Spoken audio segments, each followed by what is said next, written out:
हमारा तो आज ये 3 घंटे की मीटिंग हुई है। फॉरेन सेक्रेटरी, कॉमर्स सेक्रेटरी, दोनों सचिव आके कमेटी के 22 अंग जो आए थे उनको सब समझाया।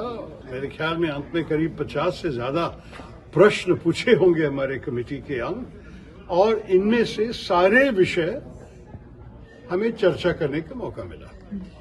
ये भी स्पष्ट हुआ कि हमारे जो विदेश कार्य के सचिव हैं उन्होंने कह दिया कि हमारे जो रिश्ता है अमेरिका से ये काफी महत्वपूर्ण है, और इसमें सिर्फ ये जो ट्रेड की बातें हो रही है तो एक चीज है, लेकिन बहुत सारे विषय के ऊपर हमारे पास संपर्क है, और ये संपर्क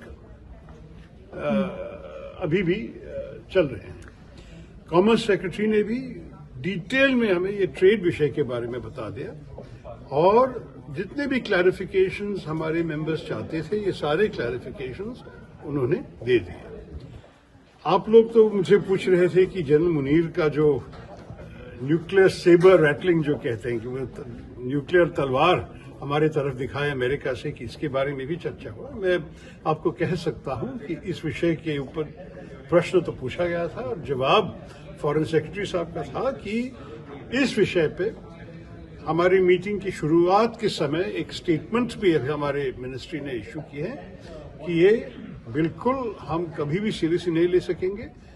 ये न्यूक्लियर ब्लैकमेल भारत कभी नहीं टॉलरेट करेंगे इस देश में, और कि मुनीर जी ने एक देश जो हमारे अच्छे दोस्त वाले देश हैं उनके भूमि पे खड़े होकर इस किस्म की चीज कहा, ये तो अच्छा नहीं लगा, और इस संदेश पे हम सबको बता देंगे। सर 25 को टॉक्स के लिए यूएस की टीम यहाँ आ रही है। देखिए, ये तो एक रूटीन नेगोशिएशन है। एक राउंड के बाद अगले राउंड का डेट तो फिक्स हो जाता है, तो 25 अगस्त को ये लोग आना था।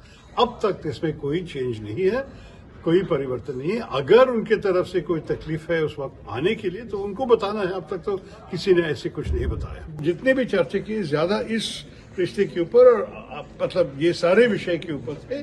अगर पुतिन साहब के मीटिंग के बाद और यूक्रेन के साथ अगर कोई मीटिंग हुई और ये सारे बदल लिए, तब तो वो